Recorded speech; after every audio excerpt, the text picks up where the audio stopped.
बिस्मिल्लाहिर्रहमानिर्रहीम। My dear students, अस्सलाम वालेकुम वरहमतुल्लाहि वबरकातुहू। देखिए बेटा, बहुत सारे बच्चों ने बेटा रिक्वेस्ट भी की कि सर हमें आप बोर्ड एग्जाम्स के क्वेश्चंस दीजिएगा, इंपॉर्टेंट क्वेश्चंस दीजिएगा ताकि हमें बोर्ड एग्जाम्स में ज़्यादा परेशानी ना उठे। तो बेटा एक कोशिश मैंने की कि मैं ज़ूलॉजी में आपको वो क्वेश्चंस दूं, क्योंकि मैं चैप्टर वाइज आपको क्वेश्चंस दे रहा हूँ, इंपॉर्टेंट क्वेश्चंस, ताकि आप एक एक चैप्टर बेटा साथ साथ कंप्लीट करते जाओ। तो इसीलिए बेटा मैंने कुछ क्वेश्चंस यहां से निकाले हैं, चैप्टर वाइज क्वेश्चंस डिजाइन किए हैं। तो हो सकता है बेटा, एक्सपेक्ट करेंगे कि इंशाल्लाह बेटा यही क्वेश्चंस आपके बोर्ड एग्जाम्स में आए।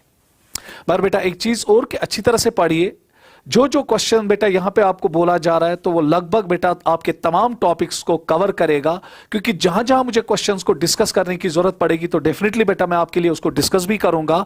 मगर बेटा एक चीज प्रॉमिस कीजिएगा कि जो एक क्वेश्चंस है इनको आप अच्छी तरह से पढ़िएगा और इस हफ्ते में बेटा आप ज़ूलॉजी का एक चैप्टर कंप्लीट करेंगे। तो बेटा मैं आज कोशिश करूंगा कि जो रिप्रोडक्शन है, पहला ही चैप्टर जो आपका है, उसमें बेटा आप देखिए क्या क्या क्वेश्चंस मैंने आपके लिए रखे हैं, जो बेटा आपको अपने एग्जाम्स में पढ़ने की बहुत जरूरत है। और एक्सपेक्ट करेंगे कि इन्हीं क्वेश्चन से आपके बोर्ड एग्जाम्स में बेटा एक लॉन्ग क्वेश्चन आएगा और बेटा एक 3 नंबर का क्वेश्चन आएगा और 2 नंबर का क्वेश्चन, या हो सकता है ऑब्जेक्टिव एक भी इससे आएगा।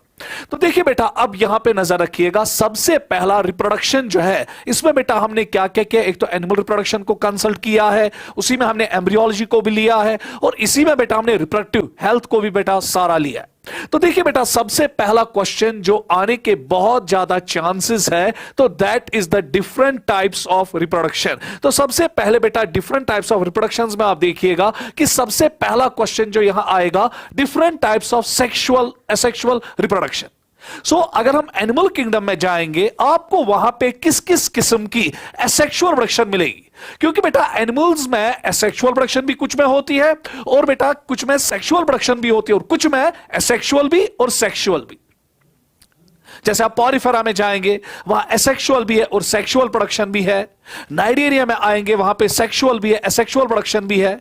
इसी तरह बेटा यहां पे पहला ही क्वेश्चन जो है, different types of asexual production, बहुत आसान है, इसको मैं डिस्कस नहीं करूंगा। ये बस बेटा आपको सीधे अपने नोट पे, जहां से आप पढ़े हो, जिस इंस्टीट्यूशन से आप पढ़े हो, तो सीधे बेटा अपने नोट से इसको देख लेना, क्योंकि बहुत ही आसान है। इसमें आपको फिशन दिखेगा बेटा, इसमें आपको बडिंग के बारे में देखना है, फ्रेगमेंटेशन के बारे में देखना है, प्लाज्मोटॉमी के बारे में देखना है। तो इसलिए बेटा इसको डिस्कस करने की कोई जरूरत नहीं। उसके बाद अगला 5 नंबर का क्वेश्चन जो आने के चांसेस है आपके, दैट इज मेंस्ट्रुअल साइकिल। इंतहाई इंपॉर्टेंट क्वेश्चन बेटा, जो 5 नंबर का आ सकता है।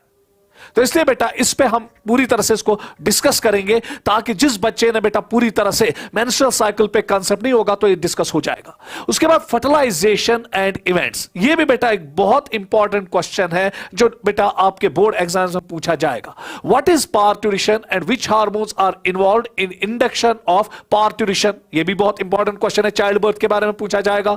Suggest some method to assist infertile couples to have children, कौन से ऐसे मेथड्स है जिसको हम असिस्टेड रिप्रोडक्टिव टेक्नोलॉजीज कहते हैं, जिसमें बेटा in vitro fertilization, embryo transfer है, गिफ्ट है, या ICSI है, या इसी तरह बेटा आपका वहां पे AI है। तो वो इंशाल्लाह उसी टाइम हम डिस्कस करेंगे। ये बेटा अगला क्वेश्चन है जो 5 नंबर का आ सकता है। उसके बाद contraceptives and their role in population control, कि कैसे हम बेटा जो पॉपुलेशन एक्सप्लोजन चल रहा है बहुत तेजी के साथ, बेटा ह्यूमन पॉपुलेशन इंक्रीज हो रही है, इसको हम कैसे कंट्रोल करें बाय यूजिंग कंट्रासेप्टिव्स, और कौन कौन से डिफरेंट मेथड्स ऑफ कंट्रासेप्टिव्स है। तो ये वो क्वेश्चन है। प्लेसेंटा एंड इट्स फंक्शंस, तो ये 7 क्वेश्चंस ऐसे हैं बेटा जो आपके रिप्रोडक्शन में आएंगे और जो बेटा 5 नंबर मार्क्स या 5 मार्क्स लेकर आ सकते हैं। उसके बाद अगला है 3 क्वेश्चन के marks. Draw neat and clean diagram of male reproductive system, ये भी आ सकता है। फीमेल रिप्रोडक्टिव सिस्टम, स्पर्मेटोजोआ और ओवम, खाली यहां पे बेटा आपको डायग्राम पे फोकस करना है बस, और किसी चीज पे नहीं। और बेटा लेबलिंग भी करनी है, कहां पे कौन सा स्ट्रक्चर है वो भी आपको सिखाएंगे, कोई परेशानी नहीं। Difference between spermatogenesis and oogenesis, आमतौर बेटा कभी कभी स्पर्मेटोजेनेसिस 5 नंबर का क्वेश्चन होता है या oogenesis 5 नंबर का क्वेश्चन होता है, पर ज्यादा चांसेस है कि डिफरेंस ही आएगी बिटवीन स्पर्मेटोजेनेसिस एंड oogenesis। उसके बाद शॉर्ट टर्म्स पे आएगा क्वेश्चन, STIs पे या STDs पे, सेक्सुअल ट्रांसमिटेड इंफेक्शंस पे, या MTP पे, या इनफर्टिलिटी पे।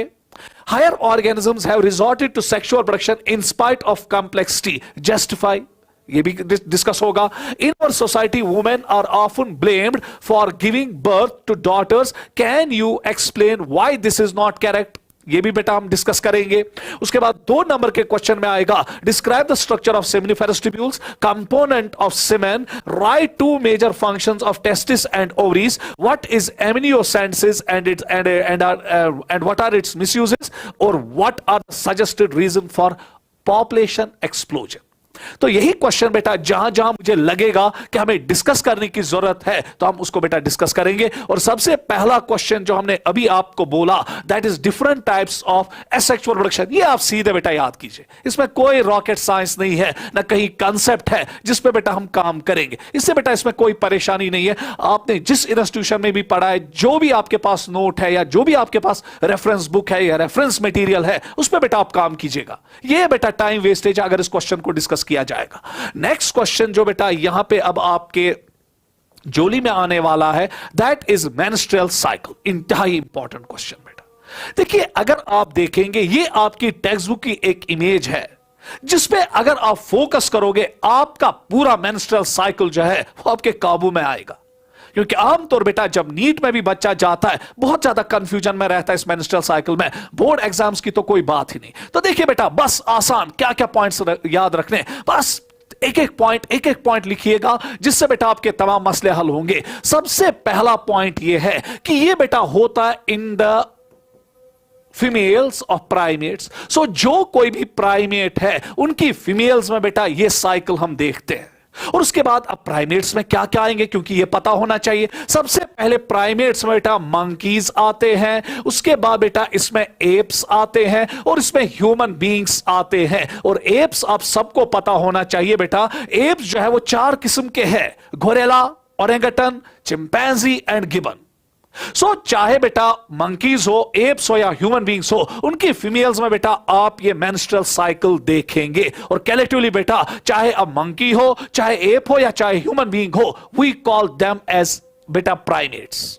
उसके बाद बेटा दूसरा पॉइंट जो आपको याद रखना है कि अगर हम ह्यूमन फीमेल्स में अब आएंगे, क्योंकि हमें ह्यूमन बींग्स में ही बेटा पढ़ना है रिप्रोडक्टिव सिस्टम, ह्यूमन फीमेल्स में ये स्टार्ट होता है फ्रॉम मिनार्ची टू मीनोपाज।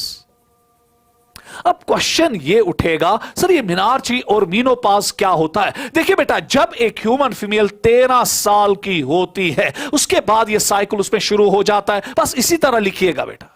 अगर किसी को पीडीएफ भी इसका चाहिएगा वो मिलेगा, मगर बेटा मोस्टली अगर टेक्स्ट बुक ही आप पढ़ेंगे सिंक्रोनाइज में, वही आप बेटा वहां लिखेंगे। एक तो नीट का भी आपको बेटा मसला हल होगा, नीट के बारे में भी कंसेप्ट्स बेटा टेक्स्ट बुक के क्लियर हो जाएंगे, और बोर्ड में भी बेटा एग्जाम में आपको बहुत अच्छे मार्क्स मिलेंगे। तो देखिए बेटा अब मिनार्च जो है ये शुरू होता है फीमेल्स में जब फीमेल्स 13 साल की होती है, और उसके बाद बराबर ये चलता रहता है टिल बेटा एक फीमेल जो है वो 50 साल की हो जाती है। एंड एट दैट टाइम बेटा जब एक फीमेल में मेंस्ट्रुअल साइकिल सेट होता है, स्टॉप होता है, we call that stage of reproductive life as menopause. That means कि बेटा 37 ईयर्स तक फीमेल में ये रिप्रोडक्टिव साइकिल चलता है। और अगर आप टेक्स्ट बुक में देखोगे ये कंटिन्यूअसली चलता है बेटा, रिपीट होता है आफ्टर एवरी 28 और 29 डेज। मगर अगर बेटा प्रेफरेंस स्केल पे जाओगे तो फर्स्ट प्रेफरेंस अब 28 डेज को देना, बहुत इंपॉर्टेंट। नहीं तो टेक्स्ट बुक ने लिखा है 28/29 डेज, ना फर्स्ट प्रेफरेंस आप दोगे 28 डेज का। तो हुआ बेटा पहला पॉइंट ये क्लियर कि सर ये होता है in the females of primates, monkeys, apps and human beings. Sir human females में ये मिनार्ची से चलता है, शुरू होता है और कंटिन्यूटी में चलता है अप टू मीनोपाज। मगर बेटा यहां पे अब एक पॉइंट है। देखिए बेटा जब एक फीमेल प्रेगनेंसी अटेन करती है, कंसीव हो जाती है, तो एट दैट टाइम ये साइकिल जो है ये स्टॉप हो जाता है। मगर अब एक पॉइंट यहां पर है कि अगर एक फीमेल में मेंस्ट्रुअल साइकिल स्टॉप हो रहा है ड्यूरिंग द रिप्रोडक्टिव साइकिल या during the reproductive age right from 13 up to 50 years, क्या सर ये 100% इंडिकेशन है कि ये फीमेल प्रेग्नेंट है? ना, ये 100% इंडिकेशन नहीं है बेटा। क्योंकि कभी कभी किसी फीमेल में स्ट्रेस की वजह से मेंस्ट्रुअल साइकिल जो है वो स्टॉप हो जाता है, या बेटा डेफिशिएंसी डिसऑर्डर्स की वजह से, या कोई स्ट्रेस है, या बेटा न्यूट्रिशनल डेफिशिएंसी है उसकी वजह से भी बेटा, या कोई एसटीडी है, या कोई बेटा डिजीज है उसकी वजह से भी मेंस्ट्रुअल साइकिल स्टॉप होता है। सो ऐसा नहीं है कि बेटा अगर मेंस्ट्रुअल साइकिल बेटा रिप्रोडक्टिव एज में स्टॉप हो रहा है so that means it's pregnancy, no बेटा। उसके बाद बेटा अब जब हम आगे की ओर बढ़ेंगे तो यहां पर बेटा मैं आपके सामने बोर्ड का इस्तेमाल करूंगा ताकि बेटा आपको मैं अब दिखाऊं कि जो मेंस्ट्रुअल साइकिल है, नजर बेटा बराबर यहां की ओर रखिएगा। इस मेंस्ट्रुअल साइकिल को अब कुल मिला के बेटा हम 3 बेटा फेजेस में डिवाइड करते हैं। सबसे पहला फेज जो है that is called as bleeding phase. यहीं पे बेटा आपको सब कुछ सिखाया जाएगा, हार्मोनल प्रोफाइल्स के बारे में बताया जाएगा, जो रिप्रोडक्टिव ट्रैक्ट में बेटा चेंजेस आती है उसके बारे में पढ़ाया जाएगा। अब बेटा पहला ही है जो ब्लीडिंग फेज है, इसको हम एक और नाम देते हैं menstrual phase. So there is hell of difference between menstrual cycle and menstrual phase. Menstrual cycle पूरा साइकिल है जो 28 या 29 दिन तक चलता है, और menstrual phase बेटा वो फेज है जहां पे फीमेल के जेनिटल ट्रैक्ट से ब्लीडिंग हो जाती है। उसके बाद बेटा जो अगला फेज है that phase is called as proliferative phase. इसको बेटा हम एक और नाम से जानते हैं फॉलिक्यूलर फेज। इसी तरह एग्जाम में आपको लिखना है। उसके बाद बेटा नेक्स्ट फेज जो है that is also called as secretory phase, और कभी कभी बेटा हम इसको एक और नाम देते हैं ल्यूटियल फेज। तो पहले बेटा आप बोर्ड एग्जाम्स में क्या करेंगे, पहले जो मैंने आपको बोला वो 3 पॉइंट्स लिखेंगे, उसके बाद फिर ऐसे लिखेंगे कि जो मेंस्ट्रुअल साइकिल है वो हमने 3 फेजेस में डिवाइड किया है, bleeding phase, proliferative phase and secretory phase. उसके बाद बेटा अब यहां पर आपको क्या देखना है जिसपे आपको बहुत ज्यादा फोकस करना पड़ेगा कि जो ब्लीडिंग फेज है ना बेटा ये लास्ट होता है फॉर 3 to 5 डेज। उसके बाद बेटा जो आपका पॉलिफरेटिव फेज है ये लगभग बेटा 10 डेज तक रहता है, और जो स्क्रीटरी फेज होता है ये 14 डेज तक रहता है। तो अगर हम यहां पे बेटा लेंगे 3 to 5 days, that means average हम कितना लेंगे बेटा 4 डेज। 4 और 10 हुए 14, and 14 + 14 is equal to 28। Clear बेटा। उसके बाद एक और चीज देखना है कि जो बेटा ये ब्लीडिंग फेज है इसमें होता क्या है, गौर से देखिएगा। इसमें जो आपके बेटा पिट्यूटरी हार्मोन्स होते हैं वो सारे के सारे बेटा कम होते हैं, चाहे FSH हो चाहे LH हो, सारे के सारे बेटा जो पिट्यूटरी ग्लैंड से हार्मोन्स निकलते हैं इंतहाई कम लेवल्स में होते हैं। और उसके बाद बेटा जो ओवेरियन हार्मोन्स है, चाहे आपका एस्ट्रोजन हो या फिर बेटा आपका प्रोजेस्टेरॉन हो, इनकी लेवल्स भी बहुत कम होती है। सो सबसे पहला बेटा पॉइंट आप क्या लिखेंगे बोर्ड एग्जाम में कि जो ब्लीडिंग फेज है it last for 3 to 5 days. उसके बाद दूसरा पॉइंट लिखेंगे during this phase levels of FSH, LH and बेटा ovarian hormones that is estrogen and progesterone इंतहाई कम होता है। और आपको पता होना चाहिए कि जो ही प्रोजेस्टेरॉन की लेवल्स बेटा कम होती है, यूट्रस के अंदर एक इनर लेयर होता है दैट्स कॉल्ड एज एंडोमेट्रियम, वो स्लफ ऑफ हो जाता है, शट ऑफ हो जाता है, क्योंकि बेटा एंडोमेट्रियम जो है उसकी मेंटेनेंस जो होती है वो होली एंड सोली प्रोजेस्टेरॉन के हाथ में होती है। जब तक प्रोजेस्टेरॉन हाई लेवल्स में है तब तक एंडोमेट्रियम बेटा सलामत है, तब तक बेटा एंडोमेट्रियम जो है वो स्लफ ऑफ नहीं होगा, शट ऑफ नहीं होगा। मगर जो ही बेटा प्रोजेस्टेरॉन की लेवल्स कम होती है, जो ये एंडोमेट्रियल लाइनिंग है बेटा ये शब्बा बेटा गिर आती है, और जब एंडोमेट्रियल लाइनिंग बेटा शड हो जाती है तो इसकी वजह से क्या होता है कि एंडोमेट्रियल लाइनिंग जो है ये अब बेटा वेजिनल कैनाल से बाहर निकलती है और ब्लड वेसल्स बेटा एक्सपोज हो जाती है, ब्लड बाहर निकलना शुरू होता है, और इसी फ्लूइड को हम कहते हैं बेटा मेंस्ट्रुअल फ्लूइड। तो यही तो है बेटा पहला फेज जो आप ब्लीडिंग फेज में देखेंगे, जहां पर एक फीमेल बेटा 3 से 5 दिन तक ब्लीड कर देती है, और इसीलिए बेटा इसको हम ब्लीडिंग फेज कहते हैं।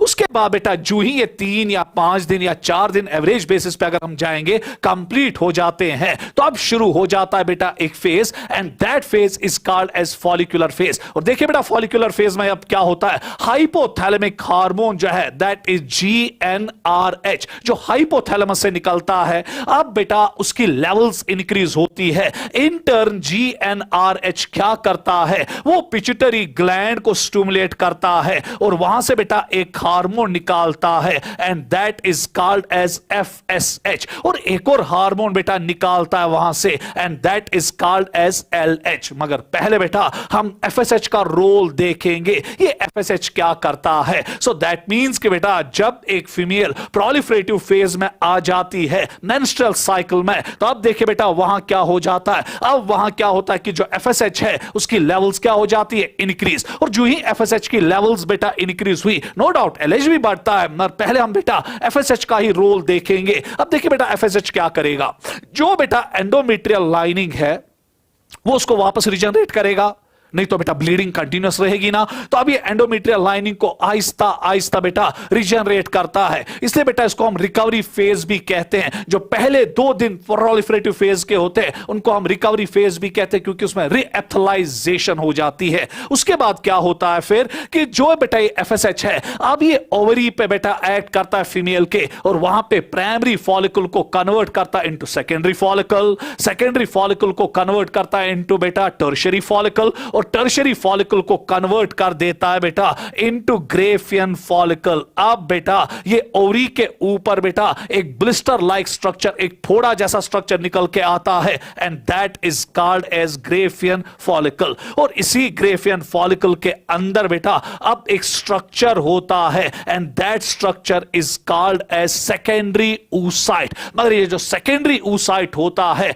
ये सस्पेंड हुआ होता है बेटा एट मेटाफेज सेकेंड। पर आप बेटा फिलहाल ओम याद रखिए कि इसके अंदर क्या होता है बेटा, ओम, नहीं तो हकीकत में बेटा इसके अंदर ओम नहीं होता है, इसके अंदर सेकेंडरी oocyte होता है that is suspended at metaphase second. वो आपको याद नहीं रखना। फिलहाल आप देखो कि क्या हुआ प्रोलिफरेटिव फेज में, पहले ही बेटा शाबाश प्राइमरी फॉलिकल कन्वर्ट हुआ into secondary follicle, secondary follicle convert हुआ इनटू टर्शियरी फॉलिकल, और टर्शियरी फॉलिकल कन्वर्ट हुआ इनटू ग्रेफियन फॉलिकल। खाली एक ग्रेफियन फॉलिकल बनता है, और इसी ग्रेफियन फॉलिकल के अंदर फिलहाल बेटा आपकी यहां तक बेटा जो आपकी लेवल है तो इसमें बेटा होता है ओवम। क्या होता है बेटा, ओवम। उसके बाद ग्रेफियन फॉलिकल भी बना, अंदर ओवम भी बना। उसके बाद बेटा अब देखिए और क्या हो जाएगा कि जो बेटा ये FSH है इस बेटा ग्रेफियन फॉलिकल के अंदर, या जो प्राइमरी फॉलिकल, सेकेंडरी फॉलिकल या टर्शियरी फॉलिकल होता है, इसके अंदर खास किस्म की सेल्स होती है एंड दो cells are called as granulosa cells. नजर बेटा बराबर, यहां पे ग्रेन्युलोसा सेल्स होती है और उन ग्रेन्युलोसा सेल्स से अब एक हार्मोन निकालता है and that hormone is called as oestrogen. तो जो ये एस्ट्रोजन है ये कौन निकालता है बेटा, FSH। किन सेल से निकालता है, granulosa cells of growing follicles. इसलिए बेटा यहां पे आप कोड याद रखेंगे फॉग। क्या कोड याद रखेंगे, फॉग। F फॉर बेटा शाबाश फॉलिकल, O फॉर या F फॉर बेटा FSH, O for oestrogen, G for granulosa cells. तो किन सेल से बेटा आपका FSH एस्ट्रोजन निकालता है, sir granulosa cells of growing follicles. उसके बाद बेटा जूं अब आगे ये बढ़ता है प्रोलिफरेटिव फेज में, अब LH की लेवल्स भी बेटा इंक्रीज होने लगती है, और एक टाइम आता है जब बेटा 14th डे अब कंप्लीट हो जाता है, दैट मींस इसका 10वां दिन अब कंप्लीट होने को होता है। LH की लेवल्स बेटा FSH से ओवरशूट कर देती है, जिसको हम LH सर्ज कहते हैं, और इसी LH सर्ज की वजह से क्या होता है कि जो एक ग्रेफियन फॉलिकल है ये रप्चर हो जाता है, और जब ये रप्चर हो गया तो सेकेंडरी बेटा oocyte या ओवम कहां निकलता है, बाहर, and that phase is called as ovulation. आज के बाद बेटा अगर आपको कोई कहेगा कि ओवल्यूशन कब होती है, जट से जवाब दीजिएगा कि ओवल्यूशन हो जाती है sir on the 14th day of menstrual cycle. या तो ऐसा होगा या फिर in the mid of the menstrual cycle, क्योंकि 28 दिन का अगर आप डिवाइड बाय 2 करोगे वो कितना आएगा बेटा, 14 डेज। सो या तो होगा at the end of follicular phase, या on the 14th day of बेटा मेंस्ट्रुअल साइकिल, और in the middle of the menstrual cycle ovulation occurs। बस बेटा ये आपको याद रखना है कि फॉलिकुलर फेज में होता है। उसके बाद बेटा अब हम मूव करेंगे सेक्रेटरी फेज में और देखेंगे कि अगले 14 डेज तक क्या होने वाला है, यहां पे क्या गुल खिलने वाले हैं, तो वही तो देखेंगे। अब देखिए बेटा अगले 14 डेज तक क्या होगा। अब जो ही बेटा यहां से ये ग्रेफियन फॉलिकल रप्चर हुआ तो वहां से ओम कहां निकला, बाहर। अब इसमें क्या होता है कि अब LH का बोलबाला होता है। ये देखिए बेटा LH अब क्या गुल खिलाएगा, ये LH बेटा कंटिन्यूअसली इंक्रीज हो रहा है, और ये बेटा अब रप्चर्ड ग्रेफियन फॉलिकल को कन्वर्ट करेगा, रप्चर्ड ग्रेफियन फॉलिकल को कन्वर्ट करेगा into corpus luteum. So that means कि बेटा अब इस ओवरी के ऊपर एक नया स्ट्रक्चर बनेगा जो रप्चर्ड ग्रेफियन फॉलिकल से बना, and that is called as corpus luteum. और इसी कॉर्पस ल्यूटियम में अब खास किस्म की सेल्स होती है, एंड दो cells are called as luteal cells. और देखिए बेटा अब ल्यूटियल सेल्स क्या करेंगे, in presence of LH luteal cells अब एक हार्मोन प्रोड्यूस करेंगे, and that hormone is called as progesterone. तो क्या मैं हक के साथ बोलूं बेटा, फॉलिकुलर फेज में, प्रोलिफरेटिव फेज में किस हार्मोन का बोलबाला था, एस्ट्रोजन का। मगर जो ही बेटा अब आगे हम स्क्रीटरी फेज में, अब बेटा एलएच ने सारी गेम चेंज कर डाली। इससे बेटा रप्चर्ड ग्रेफियन फॉलिकल को कॉर्पस ल्यूटियम में कन्वर्ट किया, और कॉर्पस ल्यूटियम ने अब क्या किया, उसमें ल्यूटियल सेल्स ने बेटा अब एक हार्मोन स्क्रीट करना शुरू किया इन presence of LH, that is progesterone. तो याद रखिएगा बेटा कि प्रोजेस्टेरॉन निकलता है ल्यूटियल सेल से इन प्रेजेंस ऑफ एलएच। खत्म खेल। उसके बाद बेटा अब देखिए प्रोजेस्टेरॉन क्या करेगा, ये एंडोमेट्रियम की थिकनिंग फर्दर कर देता है, ये एंडोमेट्रियम को फर्दर थिक कर देता है और उसको मेंटेन भी करके रखता है। क्योंकि बेटा जितना एंडोमेट्रियम थिक हो जाएगा, मेंटेन रहेगा, तो अगर इस बीच में बेटा फर्टिलाइजेशन हुई, कंसेप्शन हुई, तो एट दैट टाइम ये फीमेल कंसीव हुई तो जाइगोट बनेगा, और ये जाइगोट बेटा एंडोमेट्रियम में एम्बेड हो जाएगा। इसीलिए बेटा जो प्रोजेस्टेरॉन है ये बहुत इंपॉर्टेंट हार्मोन है, इसलिए बेटा इसको हम हार्मोन ऑफ प्रेगनेंसी कहते हैं। क्यों? क्योंकि एंडोमेट्रियल लाइनिंग को मेंटेन करके रखता है। तो ये आप याद रखिएगा कि जब प्रोजेस्टेरॉन बेटा इसमें बना तो एंडोमेट्रियल लाइनिंग को मोटा भी करेगा और उसको मेंटेन भी करेगा, ताकि अगर जाइगोट बना, अगर फर्टिलाइजेशन हुई, जाइगोट बना, तो जाइगोट फिर बेटा इस एंडोमेट्रियम में इंप्लांट हो जाएगा। अब क्वेश्चन ये उठता है कि जब बेटा एक फीमेल अब मेंस्ट्रुअल साइकिल में चलती है तो प्रोजेस्टेरॉन की लेवल्स जो है वो इंक्रीज होती जाती है। अब जो प्रोजेस्टेरॉन की लेवल्स बेटा इंक्रीज हो रही है, ये क्या करता है, ये नेगेटिव फीडबैक बेटा देता है एलएच को। किसको नेगेटिव फीडबैक देता है? एलएच को। और इसकी वजह से क्या होता है कि एलएच की लेवल्स अब कम हो जाती है। यही नहीं बेटा, हम देखेंगे जब प्रोजेस्टेरॉन इंक्रीज होता है, ये सेरोटोनिन सेल्स को मजबूर करता है एक हार्मोन बनाने में, इनहिबिन। और इनहिबिन क्या करता है, इनहिबिन बेटा एफएसएच को भी फीडबैक, नेगेटिव फीडबैक देता है, और उसकी लेवल्स भी क्या होती है? कम। सो दैट मींस कि बेटा प्रोजेस्टेरॉन का बढ़ना जो है हो बेटा अब ब्लीडिंग फेज की ओर इसको धकेल रहा है।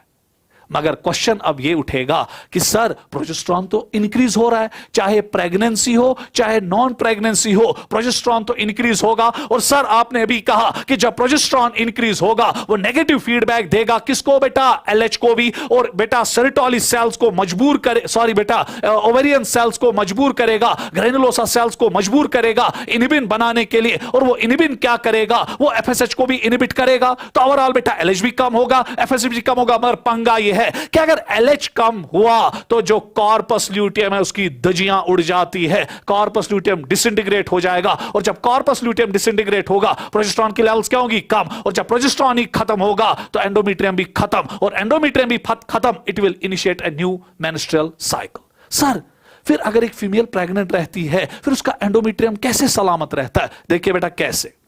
जब फीमेल बेटा कंसीव करती है, फर्टिलाइजेशन दिखाती है, तो जाइगोट बनता है। अब जाइगोट बेटा एक हार्मोन बनाता है, and that hormone is called as hCG. और ये एचसीजी क्या करता है, ये बेटा बराबर एलएच की एक्शन को मिमिक करता है। ये बराबर बेटा एफएस एलएच का बेटा सिमिलरिटी है, ये एलएच के जैसा ही होता है। इसकी वजह से बेटा कॉर्पस ल्यूटियम जो है वो सलामत रहता है। और जब कॉर्पस ल्यूटियम सलामत रहा तो प्रोजेस्टेरॉन सलामत रहा, प्रोजेस्टेरॉन सलामत रहा, एंडोमेट्रियम सलामत रहा, एंडोमेट्रियम सलामत रहा, तो प्रेगनेंसी आगे बढ़ेगी। सो दैट मींस कि बेटा हम अपना वजूद जो है जाइगोट लेवल से बेटा मेंटेन करके रखते, जिद्दोजहद करता है। नहीं तो बेटा प्रोजेस्टेरॉन की फितरत कुछ अलग होती है, मेंस्ट्रुअल साइकिल की फितरत कुछ अलग होती है। क्योंकि जो ही बेटा स्क्रीटरी फेज आगे बढ़ता है, प्रोजेस्टेरॉन की लेवल जो है वो इंक्रीज होती जाती है। और जब प्रोजेस्टेरॉन इंक्रीज हो रहा है, वो बेटा नेगेटिव फीडबैक एलएच को भी दिलवाएगा और एफएसएच को भी दिलवाएगा, जिसकी वजह से ओवरऑल बेटा इनकी लेवल्स क्या होंगी? कम। और जब एलएच की लेवल्स कम होगी तो कॉर्पस ल्यूटियम खत्म हो जाएगा।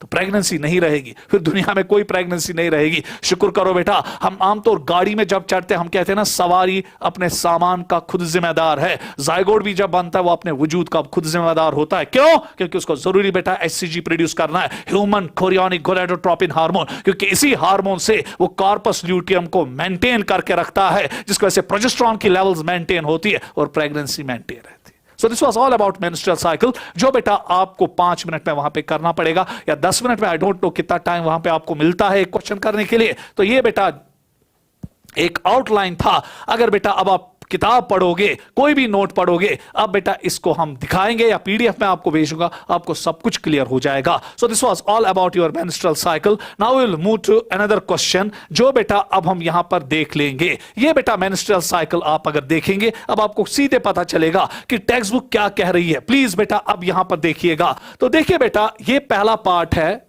यहां पर अगर आप देखेंगे ब्लीडिंग हो रही है, एंडोमेट्रियम स्लफ ऑफ हो रहा है, फिर एंडोमेट्रियम आहिस्ता आहिस्ता बेटा और ग्रो कर रहा है। देख रहे हो ना बेटा? सो ये फॉलिकुलर फेज है और ये स्क्रीटरी फेज है। अगर आप देखेंगे बेटा, इस स्टेज में प्रोजेस्टेरोन इंतहाई कम, एस्ट्रोजन क्या है, ज्यादा बोला था। और उसके बाद बेटा जरा गौर से देखिएगा, पहले एफएसएच और एलएच शूट कर रहा है at the 14th day, LH बहुत ज्यादा शूट कर रहा है, जिसकी वजह से बेटा ओवल्यूशन होती है। तो फिर बेटा अगर आप देखेंगे कि इसमें एलएच की लेवल्स बेटा हाई रहती है देन एफएसएच, जिसकी वजह से बेटा ल्यूटियल फेज उसको कहा जाता है, जिसकी वजह से प्रोजेस्टेरोन प्रोड्यूस होता है जो प्रेगनेंसी को मेंटेन करता है। So this was all about your menstrual cycle. Now we will come to next question, that is fertilization and its events. क्या क्या इवेंट्स होती है ड्यूरिंग फर्टिलाइजेशन? देखिए बेटा, अब यहां पे नजर रखिएगा।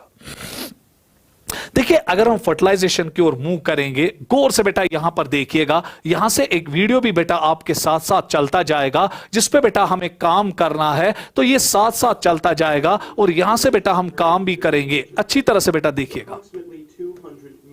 एक मिनट बेटा,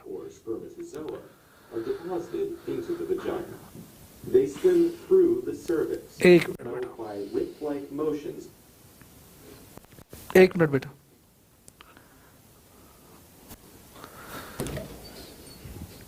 यूनिस, यूनिस, यूनिस, यूनिस,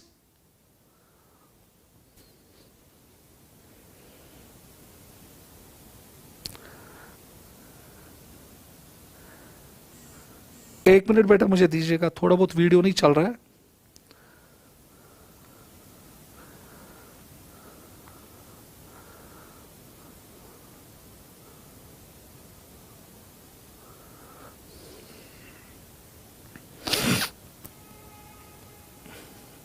एक मिनट बेटा।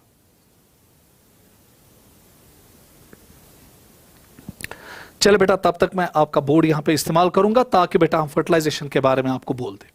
देखिए बेटा, अब यहां पर ये फीमेल का यूट्रस है। गौर से बेटा अब यहां पर देखिएगा। तो यहां पे बेटा हम नेक्स्ट क्वेश्चन को अब देख रहे हैं, जो इंतहाई इंपॉर्टेंट है आपके बोर्ड एग्जाम्स के लिए। उसके बाद बेटा जरा गौर से देखिएगा, ये यहां पर बेटा फेलोपियन ट्यूब है और ये यहां पे बेटा ओवरी है। अब देखिए होता क्या है, जब हम देखते हैं बेटा कि कैसे फर्टिलाइजेशन का एक्ट हो जाता है, तो इस पे बेटा आपको नजर रखनी पड़ेगी। जब एक मेल फीमेल को इंसेमिनेट करता है, तो एक मेल लगभग बेटा 200 to 300 मिलियन स्पर्म्स जो है वो फीमेल के बेटा वेजिनल कैनाल में डिपॉजिट कर देता है।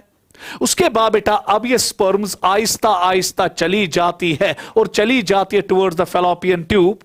अब बेटा जब ये फेलोपियन ट्यूब की ओर चली जाती है, तो उसी टाइम बेटा अगर यहां से ओवल्यूशन भी हुई, तो ये सेकेंडरी oocyte जो सस्पेंड हुआ है मेटाफेज सेकंड पे, नहीं तो किताबें आमतौर ओवम लिखती है, हम भी फिलहाल ओवम ही बोलेंगे, नहीं तो बेटा ओवल्यूशन के टाइम मैंने अभी बोला ओवम नहीं निकलता है। अब ये ओवम भी चला जाता है बेटा किसमें, इनटू द फेलोपियन ट्यूब।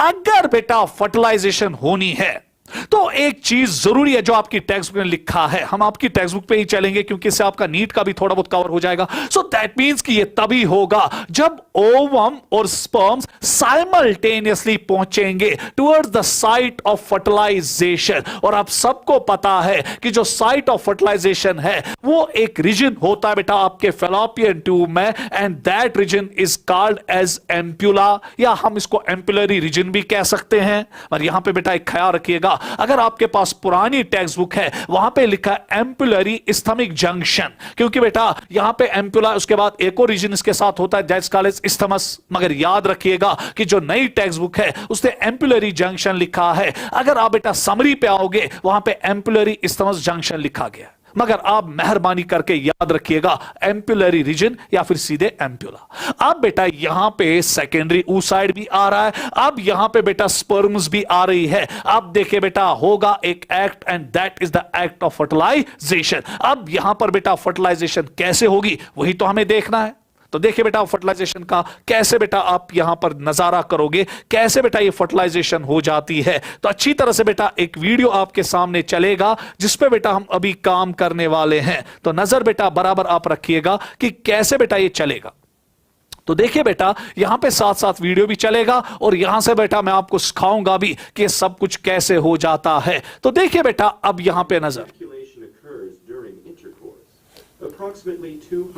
चलिए बेटा अब आप वीडियो पे भी नजर रखिएगा और इस पे भी आप बेटा अच्छी तरह से नजर रखिए वीडियो पे भी कि कैसे वीडियो चल रहा है, और मैं यहां से बेटा अपना लेक्चर आगे बढ़ाता जाऊंगा। तो गौर से बेटा अब यहां पर नजर रखिएगा। ये अब यहां पर बेटा सेकेंडरी oocyte है, प्लीज बेटा नजर रखिएगा। अभी इसमें न्यूक्लियस नहीं है, क्यों? क्योंकि अभी बेटा ये मेटाफेज में बेटा शाबाश हैंग हुआ है, अरेस्ट हुआ मेटाफेज सेकंड में। कौन बेटा? सेकेंडरी oocyte, क्योंकि ओवल्यूशन में कभी भी ओम नहीं निकलता है, सेकेंडरी oocyte निकलता है, that is suspended at metaphase second. फिर उसके बाद बेटा इसके इर्द गिर्द यहां एक लेयर होता है and that layer is called as zona pellucida. ये ग्लाइकोप्रोटीन लेयर होता है जो आपको बेटा इस सेकेंडरी oocyte के इर्द गिर्द मिलेगा, और फिर इसी सेकेंडरी oocyte के इर्द गिर्द बेटा आपको सेल्स मिलने वाले हैं। आप वीडियो पे भी यहां से देख सकते हैं सेल्स मिलने वाले हैं एंड दो सेल्स आर कॉल्ड एज बेटा कोरोना रेडिएटा सेल्स। ये बेटा यहां पे कोरोना रेडिएटा सेल्स है। सो दैट मींस कि बेटा जब भी ओवल्यूशन होती है तो जब सेकेंडरी oocyte रिलीज होता है, इस सेकेंडरी oocyte में सबसे पहले बेटा बाहर का सेल्यूलर लेयर होता है and that's called as corona radiata cells. उसके बाद बेटा इसमें एक और लेयर होता है जो बेटा ग्लाइकोप्रोटीन्स का बना होता है and that's called as zona pellucida. और उसके बाद बेटा अंदर जो है वो बेटा सेकेंडरी oocyte होता है जिसमें अभी न्यूक्लियस नहीं होता है, क्योंकि इसमें बेटा अरेस्ट हुआ होता है एट मेटाफेज सेकंड। उसके बाद बेटा अब देखिए हुआ क्या, अब यहां पर बेटा स्पर्म्स आती है। तो चले बेटा ये अब स्पर्म्स आई, ढेर सारी स्पर्म्स आती है, क्योंकि मैंने आपको इनिशियली कहा कि 200 से 300 मिलियन स्पर्म्स बेटा आ जाती है एट बेटा इंसेमिनेशन के टाइम फीमेल के जेनिटल ट्रैक्ट में, और फिर यही स्पर्म स्विम कर देती है towards the site of fertilization, और लगभग बेटा वहां पे 300 से 500 स्पर्म्स पहुंचती है। ढेर सारा कत्लेआम हो जाता है इन स्पर्म्स का जब वो चलते हैं from the site of insemination towards the site of fertilisation.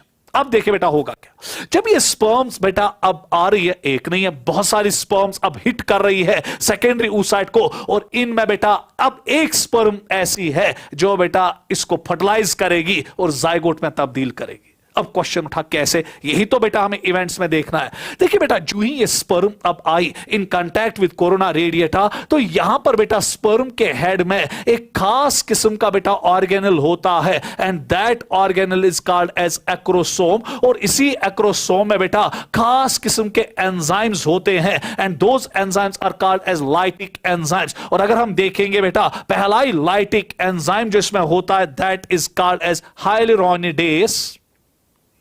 दूसरा लाइटिक एंजाइम जो इसमें होता है that is corona penetrating enzyme. बस बेटा अब आपको कोई भी किताब अच्छी तरह से समझ आएगी, कोई भी नोट आपके सामने हो किसी भी इंस्टीट्यूशन का, आपको बेटा सब कुछ समझ आएगा। कोरोना पेनिट्रेटिंग एंजाइम, और एक और एंजाइम होता है एंड दैट्स कॉल्ड एज जोनालाइसिन, और कभी कभी बेटा हम इसको एक और नाम देते हैं एक्रोसिन। अब देखिए बेटा खेल कैसे चलेगा, गौर से यहां पर देखिएगा, अच्छी तरह से यहां पर देखिएगा। अब जो ही स्पर्म आएंगे कोरोना रेडिएटा के कांटेक्ट में, तो देखिए बेटा कोरोना रेडिएटा के कांटेक्ट में आते ही अब ये क्या करेंगे, इसको और ऑन करो। तो कोरोना रेडिएटा के कांटेक्ट में आते ही अब जो बेटा आपका एक्रोसोम है इसमें जो लाइटिक एंजाइम्स है वो लाइटिक एंजाइम्स बेटा बाहर फेंके जाएंगे। सबसे पहले हाइलुरोनिडेस निकलेगा, उसी के साथ कोरोना पेनिट्रेटिंग एंजाइम ही निकलेगा। अब देखिए बेटा ये क्या करेगा, ये कोरोना पेनिट्रेटिंग एंजाइम, गौर से बेटा यहां पर देखिएगा, ये बेटा यहां पर जो ऑब्स्ट्रक्टिंग कोरोना रेडिएटा है ये उसको डिसॉल्व करेगा, और जब ये उसको डिसॉल्व करेगा तो अब हेड कहां बढ़ेगा, आगे की ओर, क्योंकि इसने बेटा दो एंजाइम्स बाहर फेंके ना, एक हाइलुरोनिडेज और दूसरा कोरोना पेनिट्रेटिंग एंजाइम। किसको डाइजेस्ट करेगा बेटा, ऑब्स्ट्रक्टिंग कोरोना रेडिएटा को, क्योंकि स्पर्म को अपनी जगह बनानी है, ऊपर से स्पर्म में मोटिलिटी भी है, इसको बेटा अपनी जगह जो है वो तय करनी है, कहां की ओर बेटा, टुवर्ड्स द सेकेंडरी oocyte, पहुंचना तो पड़ेगा बेटा वहां पे, तभी तो फर्टिलाइजेशन करेगा। तो पहला बैरियर इसने खत्म किया इन द फॉर्म ऑफ बेटा कोरोना रेडिएटा, अपनी जगह बना ली। उसके बाद बेटा अब जरा गौर से देखिएगा यहां पे क्या होगा, अब यहां पे जोना पेलिसुडा है ना, देखिए जोना पेलिसुडा से अब जो ही ये टकराएगा वहां पे बेटा जोना पेलिसुडा पे खास किस्म के रिसेप्टर्स होते हैं, and those receptors are called as fertilizin receptors. चलिए यहां से लिखेंगे फर्टिलाइजिन रिसेप्टर्स, किस पे होते हैं बेटा, जोना पेलिसुडा पे। तो ये फर्टिलाइजिंग रिसेप्टर्स जो वहां पे होते हैं, इसी तरह बेटा स्पर्म के हेड पे भी रिसेप्टर्स होते हैं, and those receptors are called as anti fertilizing receptors. नजर रखिएगा, तो जो एंटी फर्टिलाइजिंग रिसेप्टर्स और फर्टिलाइजिंग रिसेप्टर्स है बहुत इंपॉर्टेंट है। क्यों, क्योंकि जब बेटा स्पर्म आई, पहले क्या उड़ाया, कोरोना रेडिएटा, फिर कोरोना रेडिएटा के बाद किसके पास पहुंचे बेटा, जोना पेलिसुडा। सर अब यहां क्या होगा, यहां पे बेटा एक रिएक्शन होगी, and that reaction is called as compatibility reaction. अब क्वेश्चन ये उठेगा, सर ये कंपैटिबिलिटी रिएक्शन क्या होती है, बेटा जबरदस्त रिएक्शन है। क्या कहोगे बेटा, कैसे अल्लाह ने इन सब चीजों को गवर्न करके रखा है। इसकी वजह से बेटा जो फर्टिलाइजेशन है वो स्पीशीज स्पेसिफिक हो जाती है। स्पीशीज स्पेसिफिक मींस कि अगर बेटा यहां से ह्यूमन ओवम है और यहां से बेटा ह्यूमन स्पर्म है, कैसे ओवम पहचानेगा कि ये मेरे अपनी ही स्पीशीज के स्पर्म है। नहीं तो बेटा अगर हम ह्यूमन ओवम लाएंगे, यहां से बुल की स्पर्म लाएंगे या गोट की स्पर्म लाएंगे, तो बेटा फर्टिलाइजेशन होगी ना। क्यों नहीं होगी, क्योंकि बेटा एक स्पर्म और ओवम एक दूसरे को पहचानते रिसेप्टर्स के जरिए, और जब बेटा यहां पे ये रिसेप्टर्स एक दूसरे के साथ जुड़ेंगे, दैट मींस कि बेटा कंपैटिबिलिटी रिएक्शन हुई, तो ये सेम स्पीशीज का स्पर्म और ओवम है। मगर अब बेटा यहां पे कुछ बच्चे क्वेश्चन करते हैं, सर हमने सुना है कि जो म्यूल है वो एक हाइब्रिड है जो बनता है from the donkey and the horse, मगर सर वहां पे कहां गया आपका ये स्पीशीज स्पेसिफिक फर्टिलाइजेशन, वहां पे कहां है आपके एंटी फर्टिलाइजिंग रिसेप्टर्स। बेटा जो हॉर्स है और डंकी है, they are very closely related species. So closely related species में फर्टिलाइजिंग एंटी फर्टिलाइजिंग रिसेप्टर्स है, उनमें सिमिलैरिटी होती है, इसलिए वहां कंपैटिबिलिटी रिएक्शन होती है। मगर जितना फार स्पीशीज होगा उनमें कंपैटिबिलिटी रिएक्शन जीरो, निल, इसलिए बेटा वहां पे कभी भी नेचुरल फर्टिलाइजेशन नहीं हो सकती है। तो आप जरा गौर से यहां पर देखिएगा, अब बेटा fertilising receptor anti fertilising receptor मिले तो कंपैटिबिलिटी रिएक्शन भी खत्म। उसके बाद बेटा अब ये एक आखिरी हथियार अपना बाहर फेंकेगा, and that is zona lysin और एक्रोसिन। अब देखिए बेटा जोना लाइसिन और एक्रोसिन क्या करेगा, नजर रखिएगा, वो अब बेटा इस जोना पेलिसुडा को भी डाइजेस्ट करेगा, और जब जोना पेलिसुडा यहां पे डाइजेस्ट हो जाएगा, अब जरा गौर फरमाइए यहां क्या हो जाएगा। अब जोना पेलिसुडा भी डाइजेस्ट हुआ, अब शाबाश बेटा स्पर्म हेड टकराएगा किसके साथ बेटा, with the plasma membrane of the secondary oocyte, और इस प्लाज्मा मेम्ब्रेन को हम कहते हैं ऊलीमा। क्या कहते हैं बेटा, ऊलीमा। अब देखिए बेटा जो ही ऊलीमा के साथ टकराया, उसके बाद अब देखिए बेटा यहां पे क्या हो जाएगा। अब ये स्पर्म जो है ये बेटा शाबाश क्या करेगा, ये ट्रिगर करेगा अंदर बेटा, इसमें जो मेटाफेज पे हैंग हुआ होता है, due to presence of metaphase promoting factor. Clear बेटा, यहां पे एक नजर रखना, थोड़ा बहुत यहां पे मैं टेक्स्ट बुक से बाहर जा रहा हूं। देखिए बेटा अब आप क्वेश्चन करोगे ना, सर जो सेकेंडरी oocyte होता है वो क्यों सस्पेंड हुआ होता है मेटाफेज सेकंड, क्योंकि उसके अंदर बेटा एक केमिकल होता है, and that's called as metaphase promoting factor. और ये मेटाफेज प्रमोटिंग फैक्टर क्या करता है, इसको रोकता है मेटाफेज सेकंड पे, ये इसको एनाफेज में जाने नहीं देता है, एनाफेज सेकंड में नहीं जाने देता है। और जो ही स्पर्म बेटा अब चली जाती है किसमें, सेकेंडरी oocyte में, तो ये मेटाफेज प्रमोटिंग फैक्टर डिसइंटीग्रेट हो जाता है, वहां पे अब एक और फैक्टर बन जाता है इस सेकेंडरी oocyte के अंदर, and that is called as anaphase promoting complex. जिसको हम APCB कहते हैं। सो जो ये एनाफेज प्रमोटिंग कॉम्प्लेक्स अब बनता है किसके अंदर बेटा, सेकेंडरी oocyte के अंदर। तो ये एनाफेज प्रमोटिंग कॉम्प्लेक्स अब क्या करता है, हे बेटा शाबाश, एनाफेज को प्रमोट करता है। ये सिक्रिन सेपरेस कॉम्प्लेक्स को खत्म कर देता है, जिसको ऐसे सेपरेस अलग हो जाता है और सेपरेस अब सिस्टर क्रोमेटिड्स को अलग करता है और बेटा मियोसिस सेकंड जो है वो कंप्लीट हो जाती है। अब आपको बेटा शाबाश यहां अंदर क्या बनेगा, न्यूक्लियस। किसका न्यूक्लियस बेटा, ओवम का, क्योंकि आप पहली बार ओवम बनाना। अब बेटा ये ओवम जो है ये बेटा अब यहां पे न्यूक्लियस लेकर होगा और ये न्यूक्लियस क्या होगा, हैप्लॉइड। उसी टाइम स्पर्म क्या करेगा, वो अपना हैप्लॉइड न्यूक्लियस भी कहां भेजेगा, अंदर। और जब स्पर्म भी अपना हैप्लॉइड न्यूक्लियस अंदर भेजेगा, अब स्पर्म का और बेटा ओवम का हैप्लॉइड न्यूक्लियस फ्यूज हुआ, जाइगोट बना, अल्लाह अल्लाह खैर सला, फर्टिलाइजेशन खत्म। वो क्लियर हुआ बेटा। सो यह है रोल कि कैसे बेटा फर्टिलाइजेशन हो जाती है। पर अब यहां पर एक क्वेश्चन है जो बच्चों के दिमाग में चलता होगा कि सर आप तेज जो चल रहे, चलना भी है मुझे तेज बेटा, क्योंकि मैं एज्यूम कर रहा हूं आपने सब कुछ पढ़ा है, मगर जिस बच्चे को थोड़ा बहुत कहीं पे डिफिकल्टी है वो बेटा ये देख लेगा, क्योंकि अगर अब बेटा उसको नोट भी चाहिएगा, नोट भी मिलेगा, ऐसा कोई परेशानी नहीं है। मगर अब अगर वो किसी का भी मटेरियल पढ़ेगा उसको अच्छी तरह से क्लियर हो जाएगा। पर बेटा अब एक क्वेश्चन यहां पर उठता है, क्वेश्चन ये है कि सर स्पर्म्स यहां बहुत सारी, आप ही ने कहा लगभग साइट ऑफ फर्टिलाइजेशन तक 300 से 500 स्पर्म्स चली जाती है। सर फिर ऐसा क्या है कि खाली एक ही स्पर्म अंदर जाती है, कैसे इस पॉलीस्पर्मी को रोका जाता है? नहीं तो बेटा अगर एक से ज्यादा स्पर्म्स अंदर जाएंगी, खुदा ही जानता है कि ये जाइगोट क्या बनेगा। क्यों? क्योंकि जाइगोट को डिप्लॉयड कर मेंटेन रखना है, उसको अपने डिप्लॉयड कंडीशंस को मेंटेन करना है। अगर अब दूसरी स्पर्म भी जाएगी वो भी अपना हैप्लॉयड न्यूक्लियस भेजेगी, तीसरी स्पर्म जाएगी वो भी अपना हैप्लॉयड न्यूक्लियस जाएगी। माशाल्लाह बेटा आपका जो जाइगोट है ढेर सारा बेटा 3n 4n 5n 6n बनेगा और खुदा ही जानता वो क्या मुसीबत होगा।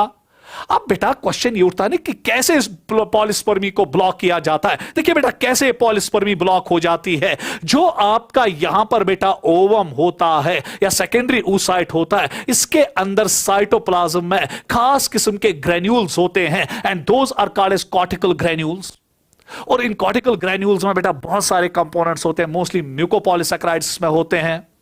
अब जब बेटा स्पर्म अंदर की ओर चली जाती है तो जो कॉर्टिकल ग्रेन्यूल्स है ये बाहर निकल के आते हैं, फट जाते हैं और ये बेटा ऊलीमा को बहुत ज्यादा थिक करते हैं और उसको कन्वर्ट करते हैं इनटू बेटा फर्टिलाइजेशन मेम्ब्रेन। और जब ये फर्टिलाइजेशन मेम्ब्रेन में बेटा कन्वर्ट होता है, अब मोटा हो जाता है, अब कोई भी स्पर्म बेटा इसको पार नहीं कर पाएगी। क्यों? क्योंकि बेटा अब इसका मोटापा क्या हो जाता है, इंक्रीज। इसलिए बेटा फिर ऊलीमा को हम एक नाम देते हैं फर्टिलाइजेशन मेम्ब्रेन।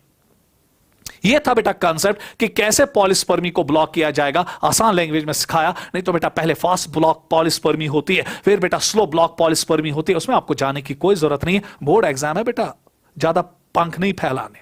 क्लियर? तो चले बेटा ये तो सारा। अब अगर मैं वीडियो यहां पे डिस्प्ले करूंगा तो देखिए बेटा वीडियो जब डिस्प्ले होगा तो उसमें आपको सब कुछ पता चलेगा कि कैसे ये सब कुछ हो रहा है। गौर से बेटा यहां पर देखिएगा, नजर बेटा अच्छी तरह से रखिएगा। देखिए वीडियो को हम थोड़ा बहुत इंक्रीज करेंगे ताकि बेटा आपको सब कुछ दिखे। देखिए सर्विक्स है, स्पर्म्स है, वीडियो डिस्प्ले हो रहा है, आहिस्ता आहिस्ता जाएगा। तो स्पर्म्स की बेटा जो मंजिल है वो ओविडक्ट है और ओविडक्ट में हम इनकी मंजिल जो है वो एम्प्यूला है। अब देखिए बेटा ये यहां पे सेकेंडरी oocyte है, गौर से देखिएगा। तो ये इसके इर्द गिर्द देखिए बेटा कितनी स्पर्म्स आ रही है, अच्छी तरह से देखिएगा बेटा। अब देखिए यहां पर बेटा ये सेकेंडरी oocyte है, क्या न्यूक्लियस का कहीं नाम निशान है? No sir. तो न्यूक्लियस कहीं नहीं है बेटा। ये बेटा कोरोना रेडिएटा, ये जोना पेलिसिडा। अब देखिए बेटा ये स्पर्म आ रही है, तो ये बेटा बाहर से कोरोना रेडिएटा सेल्स है। तो कोशिश इनकी यही कि स्पर्म बेटा आगे की ओर बढ़ेगी और कोरोना रेडिएटा को पार करेगी by simply releasing two enzymes acrosome, sorry बेटा हाइलुरोनिडेज एंड बेटा कोरोना पेनिट्रेटिंग एंजाइम, वही तो होगा। देखिए बेटा स्पर्म आगे बढ़ रही है, थोड़ा बहुत टाइम ले रही है, क्या करूं, वीडियो ऐसा है। तो देखिए बेटा कैसे कोरोना रेडिएटा को डाइजेस्ट कर रहा है। अब पहुंचा बेटा कहां पे? जोना पेलिसुडा पे। देख रहे हो बेटा जब ये जोना पेलिसुडा पे पहुंच रहा है, अब ये पहले कंपैटिबिलिटी रिएक्शन करेगा। तो हो रही है कंपैटिबिलिटी रिएक्शन, ये है बेटा ZP1, ZP2, ZP3 रिसेप्टर्स वहां पे होते हैं, जो मैंने कहा था कि कोरोना रेडिएटा पे बेटा फर्टिलाइजिंग रिसेप्टर्स है और स्पर्म पे बेटा एंटी फर्टिलाइजिंग रिसेप्टर्स है। वीडियो देखिएगा। उसके बाद अब नजर रखिएगा, अब ये अभी जोना पेल्सिडा को भी बेटा डाइजेस्ट करके स्पर्म की ओर चला जाएगा। ये किया बेटा जोना पेल्सिडा को डाइजेस्ट। अब स्पर्म बेटा आगे की ओर बढ़ रही है, देखिए बड़ी आगे। अब बेटा ये शाबाश किसके साथ जुड़ गई, विद द प्लाज्मा मेम्ब्रेन और द सेकेंडरी oocyte, तो मिली। अब ये अपने कंटेंट्स इसमें डालेगी, क्योंकि बेटा सेकेंडरी oocyte में मेटाफेज प्रमोटिंग कॉम्प्लेक्स होता है, प्रमोटिंग फैक्टर होता है, जिसने इसके मेटाफेज को रोका होता है। स्पर्म के अंदर जाते ही मेटाफेज प्रमोटिंग फैक्टर खत्म, एनाफेज प्रमोटिंग कॉम्प्लेक्स बनता है, और एनाफेज प्रमोटिंग कॉम्प्लेक्स ही बेटा सेपरेस सिकरिन कॉम्प्लेक्स को अलग करता है, और सेपरेस बेटा फिर आपके एनाफेज को अंजाम देता है, सिस्टर क्रोमेटिड्स को सेपरेट कर देता है।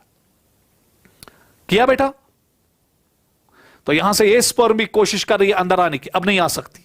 क्यों? क्योंकि जो बेटा यहां पे मेम्ब्रेन है, किसका मेम्ब्रेन है बेटा, ऊलीमा का, या जो oocyte का मेम्ब्रेन है, वो तो हार्ड हो चुका है। अब देखिए बेटा ये कॉर्टिकल ग्रैन्यूल्स बाहर निकल रहे हैं, ये देखिए ये कॉर्टिकल ग्रैन्यूल्स बाहर निकले, फट गए, और इन्होंने बेटा शाबाश ऊलीमा को, मेम्ब्रेन को बहुत ही हार्ड बनाया।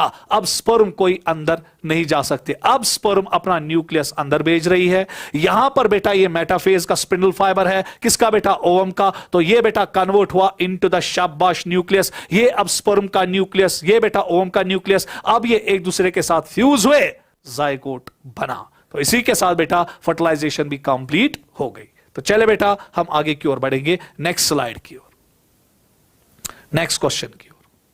चले बेटा next question is what is parturition and which hormones are involved in parturition. तो चले बेटा नेक्स्ट क्वेश्चन अब यहां पे डिस्कस हो जाएगा कि पार्टुरिशन क्या है और इसमें कौन कौन से हार्मोन्स बेटा इन्वॉल्व होते हैं। आज हम सारे बेटा 5 नंबर के क्वेश्चन डिस्कस करेंगे, कल 3 और 2 नंबर के क्वेश्चन बेटा डिस्कस हो जाएंगे। तो चले बेटा नेक्स्ट स्लाइड अब आपके सामने यहां पे आ रहा है। तो देखिए बेटा अब हम यहां पर देखेंगे बेटा कि पार्टुरिशन कैसे होती है। तो गौर से देखिएगा, आप वीडियो के भी मजे लीजिएगा और यहां से बेटा मैं आपको पढ़ाऊंगा भी। तो चलिए बेटा अब हम पार्टुरिशन की ओर आएंगे कि कैसे बेटा एक बच्चा पैदा होता है जब वो 9 महीने का हो जाता है। तो चलिए बेटा अच्छी तरह से अब यहां पर देखिएगा। देखिए बेटा आपको पता है कि जो कोई भी इंसान का अब बच्चा है तो उसको बेटा शाबाश बराबर 9 महीने अपने मां के यूट्रस में नॉर्मली बिताने पड़ते हैं। हां कुछ बेटा प्रीमैच्योर डिलीवरीज भी होती है, हम यहां नॉर्मल फिनोमेना पढ़ रहे हैं, क्योंकि कुछ बच्चे आप कहेंगे कि सर 7 महीने का भी बच्चा पैदा होता है, 8 महीने का भी बच्चा पैदा होता है, उसके बारे में आपका क्या ख्याल है? ख्याल बहुत अच्छा है बेटा, मैं वो डिनाई नहीं करता हूं, मैं यहां पे नेचुरल फिनोमिना पे चल रहा हूं। तो चलिए बेटा अब एक 9 मंथ्स की प्रेगनेंसी चल रही है, अब बच्चा बेटा एडवांस प्रेगनेंसी में पहुंच चुका है, अब ये फीमेल एडवांस प्रेगनेंसी में पहुंच चुकी है। अब देखिए बेटा होगा क्या, ये फीमेल का अब यूट्रस है और इसी यूट्रस में बेटा अब इसका बच्चा पल रहा है, ये बच्चा बेटा अब यूट्रस में है। जो प्रेगनेंसी आगे की ओर बढ़ती है, गौर से बेटा अब यहां पे सुनना, होता क्या है, जो बेटा प्लेसेंटा होता है, जो हमें बेटा एक लाइफ लाइन की तरह बेटा रखता है 9 महीने, यही तो वो प्लेसेंटा है जो बच्चे और शब्दा बेटा या जो कोरियन और बेटा यूट्राइन वॉल के साथ हमें जोड़ के रखता है। और उसके बाद बेटा इसी प्लेसेंटा से अम्बिलिकल कॉर्ड उठता है जो बच्चे को बेटा शाबा जोड़ता है। सो गौर से देखिएगा, ये बच्चे के इर्द गिर्द एक कवर है and that cover is called as chorion, और कोरियन के बाद एक और कवर होता है इस बच्चे में and that is called as amnion. ये एमनियन है और इसी एमनियन में एक बेटा फ्लूइड होता है, एमनियोटिक फ्लूइड, और इसी एमनियोटिक फ्लूइड में ये बच्चा रहता है and this is the fetus जो मां के बेटा यूट्रस में है। और ये यहां पर बेटा जो आप देख रहे हो, जिसको मैंने अभी यहां पर इस तरीके से बनाया, so this is the placenta. तो क्या मैं हक के साथ बोलूं बेटा, प्लेसेंटा एक ऐसा स्ट्रक्चर है जो बेटा बच्चे के कोरियन को जोड़ के रखता है मां के यूट्रस के साथ, यूट्राइन वॉल के साथ, और अम्बिलिकल स्ट्रक्चर वो स्ट्रक्चर है जो बच्चे को जोड़ता है किसके साथ बेटा, विद द प्लेसेंटा।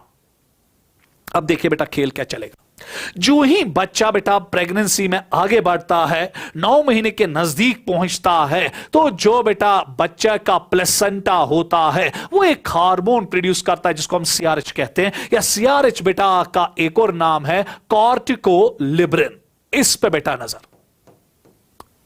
तो जो जो प्रेगनेंसी आगे बढ़ती है, 9 महीने के नजदीक बेटा अब बच्चा पहुंचता है, तो बच्चे का जो प्लेसेंटा होता है वो एक हार्मोन प्रोड्यूस करता है, that's called CRH, corticotrope releasing hormone. और इसको हम कभी कभी बेटा एक और नाम देते कॉर्टिकोलिब्रिन। और ये कॉर्टिकोलिब्रिन अब क्या करता है, ये दो चीजों पे अपना शिकंजा कस लेता है। ये फीटस जो है उसके एड्रिनल ग्लैंड को स्टिमुलेट करता है। किसके बेटा? फीटस के एड्रिनल ग्लैंड को स्टिमुलेट कर देता है। और वहां से बेटा फीटस के एड्रिनल ग्लैंड से एक हार्मोन निकालता है and that is called as dehydroandrosterone. और इसको हम शॉर्ट में कभी कभी कहते हैं बेटा DHAE, सॉरी डिहाइड्रो एपी एंड्रोस्टेरॉन। तो इसको हम कभी कभी शॉर्ट में कहते हैं DHEA, डिहाइड्रो एपी एंड्रोस्टेरॉन। और उसके बाद बेटा अब जरा गौर से देखिएगा, और मां के यूट्रस को भी बेटा ये स्टिमुलेट करता है और वहां से एक हार्मोन निकालता है मां के यूट्राइन सरफेस से, एंडोमेट्रियम से, and that hormone is called as prostaglandins. तो क्या मैं हक के साथ बोलूं बेटा, जो ही प्रेगनेंसी आगे बढ़ती है क्लोज टू 9 मंथ्स, तो अब जो ये बच्चा है उसके प्लेसेंटा से एक हार्मोन निकलता है and that hormone is called as corticoliberin. और ये कॉर्टिकोलिब्रिन अब इस बच्चे में ही उसके एड्रिनल ग्लैंड को स्टिमुलेट करके एक हार्मोन बनाता है डिहाइड्रो एपी एंड्रोस्टेरॉन, जिसको हम शॉर्ट फॉर्म में DHEA कहते हैं। और एक और हार्मोन निकालता है मां के यूट्रस के एपिथेलियम से एंड दैट्स प्रोस्टाग्लैंडिन। अब देखिए बेटा ये दो हार्मोन्स क्या करते हैं, ये आहिस्ता आहिस्ता यूट्रस को कंट्रैक्ट कर देते हैं ताकि जो बच्चा है उसका सिर जो है वो कहां की ओर पहुंचे बेटा, टुवर्ड्स द यूट्रस। अब बच्चा आहिस्ता आहिस्ता कहां की ओर, क्योंकि जब यूट्रस आहिस्ता आहिस्ता कंट्रैक्ट करेगा तो जो बच्चा है वो धकेला जाता है कहां की ओर बेटा, टुवर्ड्स द सर्विक्स। और जो ही बेटा अब बच्चे का सिर जो है वो सर्विक्स की ओर आता है, अब ये सर्विक्स पे बेटा जोर लगाता है क्योंकि ऊपर से स्लाइट यूट्राइन कंट्रैक्शंस हो रही है। तो बच्चा अब निकलने की कोशिश करता है, कहां बेटा, बाहर बर्थ कैनाल से, मगर उसका सिर जो है वो किस में आ जाता है बेटा, सर्विक्स के मुहाने पे।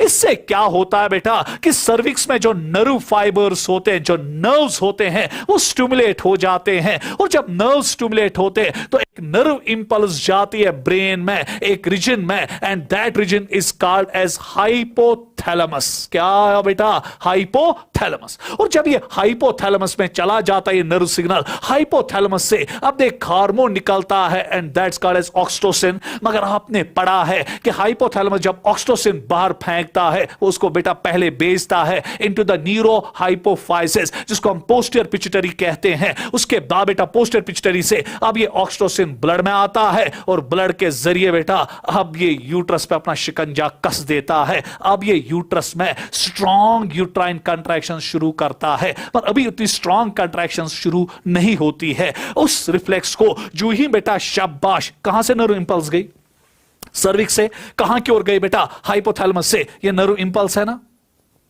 शाबाश बेटा। In response to this nerve impulse hypothalamus ने क्या स्क्रीट किया, ऑक्सीटोसिन, तो हार्मोन भी रिलीज हुआ। इसीलिए बेटा आपकी टेक्स्ट बुक पे लिखा है कि जो आपका बेटा शाबाश पार्टूरिशन है, बर्थ है, इट इज शाबाश न्यूरो एंडोक्राइन प्रोसेस। क्यों बेटा न्यूरो एंडोक्राइन प्रोसेस है, क्योंकि इसमें दो चीजें इन्वॉल्व हो जाती है। एक तो बेटा नर्व रिफ्लेक्स भी इन्वॉल्व होता है और हार्मोन भी इन्वॉल्व होता है। और इसमें बेटा दोनों का हाथ होता है। एक तो फुली डेवलप्ड यूट्रस बेटा, फुली डेवलप्ड फीटस का बेटा रोल होता है, क्योंकि उसी का सिर जब सर्विक्स में धकेला जाता है वो बेटा इसको आगाज कर देता है। उसी के एड्रिनल ग्लैंड से क्या निकलता है बेटा, DHEA, और इसका रोल प्लेसेंटा भी अदा करता है। सो दो चीजें बेटा आपकी पार्टूरिशन में अंजाम देते, चाइल्ड बर्थ में अंजाम देते, एक तो फुली डेवलप्ड फीटस और दूसरा प्लेसेंटा। और ये एक न्यूरो एंडोक्राइन प्रोसेस है। उसके बाद बेटा अब देखिए क्या हुआ, जब बेटा यहां से ऑक्सीटोसिन शुरू हुआ निकलना, तो देखिए बेटा ऑक्सीटोसिन अब क्या करेगा, उसको बोलो मैं क्लास में। तो ऑक्सीटोसिन अब देखिए क्या कर रहा है, ऑक्सीटोसिन अब यूट्रस में इनिशियली माइल्ड कंट्रैक्शंस करेगा और इसी को हम कहते हैं फीटल इजेक्शन रिफ्लेक्स। ठीक, तो इसको हम फीटल इजेक्शन रिफ्लेक्स कहते हैं। और या बेटा हम इसको एक और नाम देते हैं, that is called as Ferguson's reflex. तो याद रखिएगा बेटा कि आज के बाद अगर आपको कोई कहेगा कि what is fetal ejection reflex या what is Ferguson's reflex, one and same thing. और ये इनिशिएट कौन करता है बेटा? शाबाश, जो ही बच्चे का सिर किस में आता है? सर्विक्स में। और वो बेटा शाबाश अब एक नर्व इंपल्स कहां की ओर भेजता है? हाइपोथैलेमस में। और उसकी वजह से बेटा क्या होता है? हाइपोथैलेमस से क्या निकलता है? ऑक्सीटोसिन। अब ऑक्सीटोसिन बेटा स्ट्रॉन्ग या माइल्ड यूट्राइन कंट्रैक्शंस करता है, अभी स्ट्रॉन्ग कंट्रैक्शंस नहीं होती। अब देखिए बेटा क्या होगा, जो जो अब बेटा ऑक्सीटोसिन निकलता जाएगा तो वो बच्चे को कहां की ओर धकेलेगा? बर्थ कैनाल की ओर। जो जो बच्चा बर्थ कैनाल की ओर आएगा, सर्विक्स पे बेटा शाबाश स्ट्रेस क्या पड़ेगा? ज्यादा। सर्विक्स में जो स्ट्रेच रिसेप्टर्स है, नर्व बेटा फाइबर्स है, वो भी ज्यादा से ज्यादा स्टिमुलेट हो जाएंगे और ज्यादा से ज्यादा नर्व इंपल्स कहां की ओर जाएगा बेटा? हाइपोथैलेमस। इंटेंसिटी क्या होगी? ज्यादा। और जितनी ज्यादा इंटेंसिटी होगी ऑक्सीटोसिन क्या निकलता जाएगा? ज्यादा। और जितना ऑक्सीटोसिन ज्यादा से ज्यादा निकलता जाएगा, कंट्रैक्शन स्ट्रॉन्ग और स्ट्रॉन्ग होती जाएगी। और जितना कंट्रैक्शन स्ट्रॉन्ग एंड स्ट्रॉन्ग होती जाएगी, बच्चा कहां निकलता जाएगा? बाहर। और इसको अब हम कहते हैं स्टिमुलेटरी रिफ्लेक्स। सो बेटा टेक्स्ट बुक ने चुप करके ये स्टिमुलेटरी रिफ्लेक्स लिखा है, इस पे आपकी आमतौर नजर नहीं पड़ती है। सो आज के बाद बेटा अगर आपको कोई कहेगा व्हाट इज स्टिमुलेटरी रिफ्लेक्स, बस बेटा दो चीजों पे नजर रखना है। एक तो बेटा फीटल इजेक्शन रिफ्लेक्स पे जिसको हम फर्ग्यूसन्स रिफ्लेक्स कहते हैं, और दूसरा बेटा शाबाश स्टिमुलेटरी रिफ्लेक्स। फर्ग्यूसन्स रिफ्लेक्स क्या है? सारे बोलिए। जब बच्चे का सिर किस में आता है? सर्विक्स में। तो सर्विक्स के वॉल क्या होते हैं? स्ट्रेच। और वो बेटा शाबाश इंपल्स किसको भेजते हैं? हाइपोथैलेमस को। हाइपोथैलेमस वहां से क्या निकालता है? ऑक्सीटोसिन। और अब ऑक्सीटोसिन माइल्ड कंट्रैक्शन शुरू करता है। So that's the Ferguson's reflex. और जितना बेटा ऑक्सीटोसिन निकलता जाएगा, यूट्रस आगे बेटा जो फीटस है वो यूट्रस सर्विक्स में धकेला जाएगा और सर्विक्स के वॉल ज्यादा स्ट्रेच होते जाएंगे। इसकी वजह से नर्व इंपल्स की इंटेंसिटी क्या होती जाएगी? ज्यादा, जिसकी वजह से ऑक्सीटोसिन ज्यादा से ज्यादा निकलेगा। तो powerful stronger and stronger uterine contractions होगी।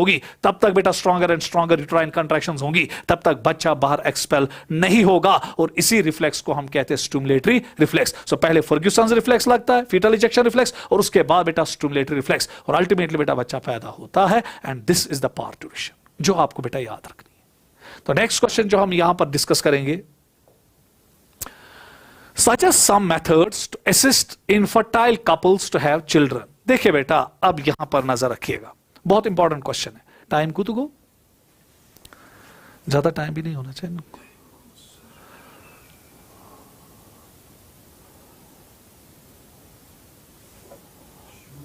शिवन सा बेटा आज इतने ही 3 ही क्वेश्चंस डिस्कस करेंगे क्योंकि फिर आप पे लोड पड़ेगा। मैं 1 मिनट के लिए बेटा ये ओपन कर रहा हूं चैट, तो अगर किसी को कोई प्रॉब्लम है तो मुझे बोलो बेटा। इतना ही रखेंगे बेटा, 3 क्वेश्चन सफिशिएंट है। अगर आप आज ये 3 क्वेश्चंस करोगे आज और कल तो बहुत ज्यादा है, क्योंकि फिर आप पे भी लोड नहीं पड़ना चाहिए। हाँ बेटा किसी को कोई क्वेश्चन है तो बोलिएगा।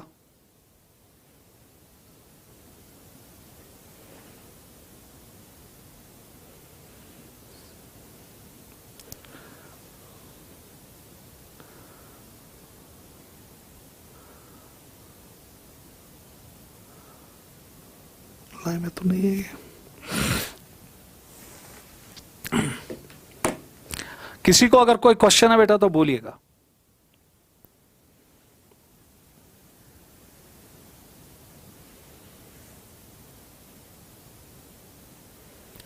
अच्छा आपने प्राइवेट किया है? Okay okay.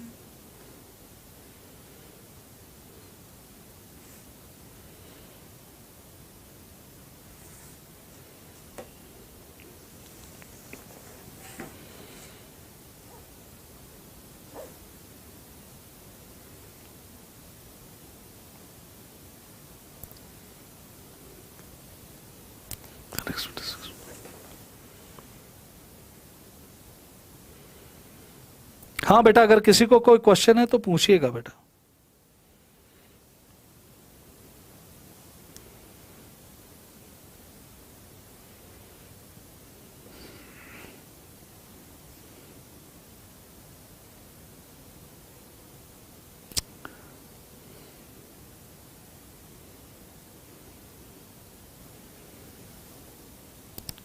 ट्वेल्थ में तो है ही नहीं यार ये। अच्छा अच्छा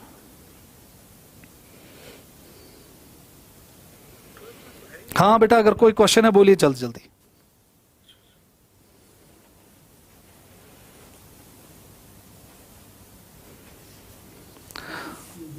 हाँ बेटा, अगर इसी पे फोकस करो, क्योंकि मैंने सारा बेटा इसमें डिस्कस किया। अगर आप अच्छी तरह से इसका रिवीजन करोगे तो सब कुछ डिस्कस इसी में हुआ, बाकी कुछ नहीं है। बाकी क्या है? और किसी को कोई क्वेश्चन है बेटा? फिर हम स्टॉप करेंगे। चलो बेटा, ओके ओके, बैठो, खुदा के हवाले। ओके, अस्सलाम वालेकुम। करीब पब्लिक आता है क्या?